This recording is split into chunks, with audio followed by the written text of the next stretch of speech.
Senior तज्जियाकार Suhail बड़ाई साहब हमारे साथ मौजूद हैं। सुहेल बड़ाई साहब, वजीर आजम की मुलाकात हुई है आर्मी चीफ से और उसके बाद अब ये खबर सामने आई है कि चौधरी निसार जो कि आज 5 बजे प्रेस कॉन्फ्रेंस करने जा रहे थे डॉन लीक्स के मामले पर, अब उस प्रेस कॉन्फ्रेंस को मनसूख कर दिया गया है। किस तरह से देख रहे हैं इस तमाम तर मामले को आप? मेरा ख्याल है कि ये एक मुस्बत कदम है।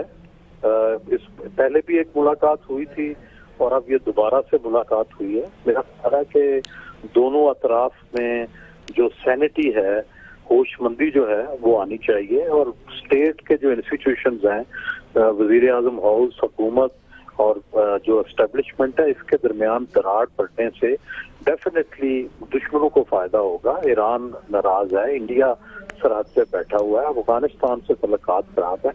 ऐसे में तो सारी कौम को यकजा हो जाना चाहिए, बल्कि हुकूमत और अपोजिशन को भी आपस में एक ऑल पार्टीज कॉन्फ्रेंस के जरिए इकट्ठा होना चाहिए ताकि ये सबको जवाब दे सके। लेकिन ये तो अपने ही अदारों में दरार है, इसको जितनी जल्दी खत्म किया जाए उतना बेहतर है। अगर आज प्रेस कॉन्फ्रेंस चौधरी निसार अली की मुलतवी हुई है तो आज रात बैठकर इस चीज को सॉर्ट आउट करना चाहिए। दोनों अदारों का इज्जत व एहतराम जो है वो बरकरार रहना चाहिए। वजीर आजम कॉन्स्टिट्यूशन में बरतर और बालातर पोजीशन रखते हैं, उसको बहाल होना चाहिए।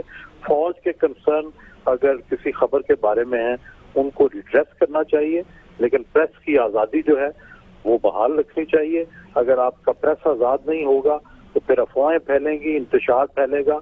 ये तीन चीजें मद्देनजर रखकर जो भी फैसला किया जाएगा वो मुल्क और कौम के लिए बेहतर होगा। सही। अच्छा सुहेल बड़ाई साहब, ये कहा गया था वजीर आजम मोहम्मद नवाज शरीफ की जानिब से कि इदारों को एतमाद में लिया जाएगा और उसके बाद रिपोर्ट शाया की जाएगी। मुलाकात हुई है आर्मी चीफ से, आप समझते हैं कि कुछ ऐसे मामला थे एतमाद में नहीं लिया जा सका जिसकी वजह से वो प्रेस कॉन्फ्रेंस जो कि होने जा रही थी उसे कैंसिल करना पड़ गया?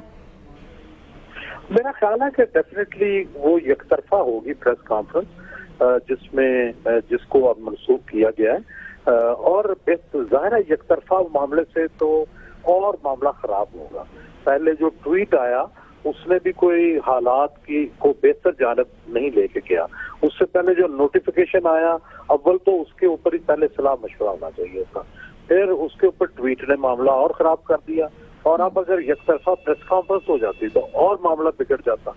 मेरा ख्याल है कि अफवाह तफहीम के सिवा कोई रास्ता नहीं है। फर्ज करें ये अदारे आपस में इसी तरह गुत्थम गुत्था रहे तो ऑप्शंस क्या है?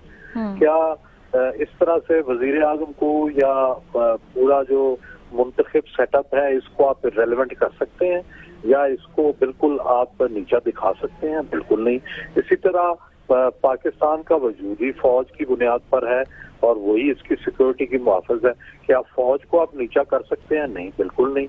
तो फिर इसका मतलब है कि पुरअमन बकाए माहमी और कॉन्स्टिट्यूशन को मद्देनजर रखते हुए आइन में जिसकी जो हैसियत मुतय्यन है उसके मुताबिक फैसला होना चाहिए। इसके अलावा कोई रास्ता नहीं। हमेशा जो कॉन्ट्रैक्ट होता है उसको देखा जाता है जब भी कहीं झगड़ा होता है, जब भी कहीं खींचातानी होती है कि उसमें क्या लिखा हुआ है और फिर उसकी रूह के मुताबिक फैसला किया जाता है। यही वाहिद रास्ता है। या तो कोई आइन के अलावा और कोई रास्ता हो तो जरूर बंदा वो निकालने की कोशिश करे, लेकिन है नहीं। सही। तो अब इस तमाम तरह सूरत हाल में हुकूमती पोजीशन को किस तरह से देख रहे हैं आप? मेरा ये ख्याल है कि हुकूमत का आज का जो रिएक्शन आया था यानी कल रात से, वो तो ऐसे लगता था कि वो बड़े एग्रेसिव मूड में है, लेकिन उन्हें भी सूट नहीं करता। वो बाप की तरह है पूरे मुल्क की, वजीर आजम चीफ एग्जीक्यूटिव होता है, तो उन्हें भी थोड़ा जज्बात से हट के फैसला करना चाहिए। और दूसरी तरफ फौज के जो लोग जिम्मेदारान हैं उन्हें भी समझना चाहिए कि मुल्क और रियासत किस सूरत हाल से गुजर रहे हैं। उन्हें भी अपना गुस्सा ठंडा करना चाहिए और मुस्तरद जैसे अल्फाज लिखने से परहेज करना चाहिए। सही। तो सुहेल बड़ाई साहब, अब आप समझते हैं कि ये मामला इफ़हाम व तफहीम से हल हो जाएगा? इसके अलावा कोई रास्ता ही नहीं। सही। तो अब सूरत हाल को कहाँ जाता देख रहे हैं आप डॉन लीक्स पर? मेरा ख्याल है कि 1-2 दिन में रिजॉल्व हो जानी चाहिए, नहीं तो और हालात बिगड़ जाएंगे। अगर ये प्रेस कॉन्फ्रेंस आज हो जाती और एतमाद में ले लिया जाता तो आप समझते हैं कि तब ये मामला इतनी आसानी से हल हो जाता, उस पर दीगर सियासी जमातों को किसी किस्म का कोई तहफ़्फ़ुज़ात उनके सामने ना आते? होगा, एक दूसरे के कंसर्न देखे जाएंगे, फिर एक मुत्तफ़िका इबारत जो है वो सामने आएगी। यही तरीका है। सोहेल बड़ाई साहब, तो ये बड़ी पॉजिटिव एक अपडेट है, क्योंकि जब ये डॉन लीक्स पर ये ट्वीट आया था उसके बाद फिर चौधरी निसार साहब ने जो गुफ्तगू की थी, तो आप समझते हैं कि वक्त की ज़रूरत थी कि उसी वक्त ही ये मुलाकात हो जाती और ये मामला हल कर लिए जाते, जैसे कि बहुत से तजियाकारों का यही मौक़िफ़ था। तो आप समझते हैं कि देर आए दुरुस्त आए? बिल्कुल जी, देर आए दुरुस्त आए, बल्कि हम तो पहले दिन से कह रहे हैं कि इमीडिएटली मुलाकात होनी चाहिए थी, इमीडिएटली रिजॉल्व होना चाहिए था। जब नोटिफिकेशन से पहले अव्वल तो मुलाकात होनी चाहिए थी, नहीं तो बाद में होनी चाहिए थी, ट्वीट से पहले होनी चाहिए थी।